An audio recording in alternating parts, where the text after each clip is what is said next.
Flat Earth Clues, Part 3, The Map Makers. This is part of a series of clues that can help you get your head around both the design of the flat Earth system we live in and who has been involved in the deception to hide it from you. This clue looks into the USGS, otherwise known as the Map Makers of the World, and a few surprising things that they and others have in common with the flat Earth idea. All the reference links are provided in the description below, and I encourage you to check them out. For those of you outside the United States, USGS stands for United States Geological Survey, a scientific branch of the U.S. government. Formed in 1879, and with the help of the ever-expanding American Empire, they quickly became the premier map makers of the known world. Currently, they have around 9,000 employees and an annual budget of over $1 billion a year. They also have extensive science departments covering biology, geography, geology, hydrology, and many programs tied to them. Their motto since the 1990s has been "Science for a Changing World," and I'm going to show you how true that really is. What does this large, really boring government group have to do with the flat Earth? To understand that, you have to look into their origins, which is in geography. To do this, you'll need to open another page that specializes in maps. The maps you see in this video are from Wikipedia, but there are others you can reference as well. The wiki list of map projections isn't much to look at as a whole, although there are a number of interesting takes on the world view. Not only do they have just about every perspective when it comes to the land we live on, but some detailed information on where the map originated, including name type, the origin or creator, and the year the map perspective was proposed. Now, some of these will be very familiar, especially the ones that you would see on your classroom wall. There are a number of variations here, but the one that has been debated on recently would be this one, the Gauls-Peters, which accurately shows the size difference between the continents, the most obvious clue being that the white continent of Greenland is actually tiny compared to Africa. But I digress.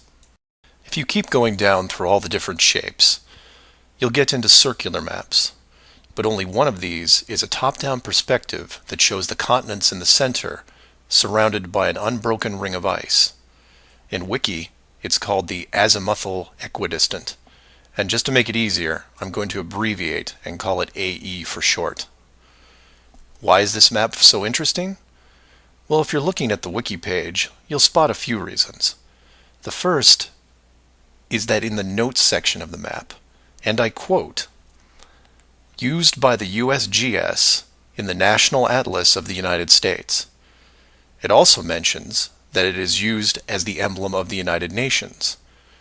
Of all the maps on this screen, it is the only one that references a group of any kind.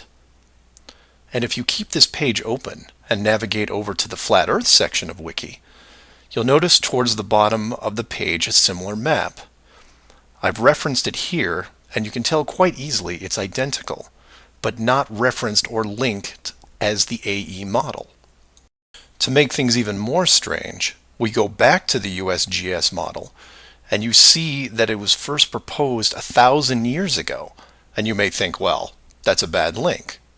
So you compare it with the person who proposed it, and you get this guy, Al-Biruni. Who was Al-Biruni? Well, he lived around 1,000 years ago and was considered one of the greatest scholars of his era, schooled in multiple sciences. Have you ever heard of him? I hadn't. Maybe it's multiple bad references in Wiki. Well, no, because NASA knows who he is and named this moon crater after him. So why is the USGS using a version of the world map designed by a 1,000-year-old Persian scientist? Because it's correct. That's why. So to be clear, let's compare them again. The United Nations flag, the USGS official map of the Earth, and the Flat Earth model. All identical, but one isn't recognized and instead ridiculed as an outdated look at the world. And this is one of those political quandaries that the authority gets stuck in. The short version is this: the government is on the same page as the flat Earth. but they can't admit it, even in confidence. We know the Earth isn't flat, they say, but it really is. We know you use the same map as we do, but ours is just an image. And anyone who says differently is obviously crazy. It makes you wonder how long the USGS has been using that model as an official reference. The United Nations started using it for their logos in 1945, and then made some final adjustments in 1947. And the UN flag also raises a few questions, like, why isn't Antarctica represented on the map? Is it supposed to be assumed in the outer circle, or perhaps the spiky olive branches on the outside? They don't mention it anywhere online. And this is what I like to focus on: the gaps, the holes in the plot, the unanswered questions. The USGS using the same map as the flat Earth, but not saying why, not recognizing it, or that you can't link the very same image from the Flat Earth Wiki back to the actual AE definition of the projection. The authority figured out in the 1950s all of the borders of our enclosed world, and have done a great job hiding it over the decades. But the world's a complex place, and there are clues out there just lying around. I think it's time you saw some of them. So do some of your own research and ask questions. Please feel free to email me at msargent23@comcast.net or 303-494-6631.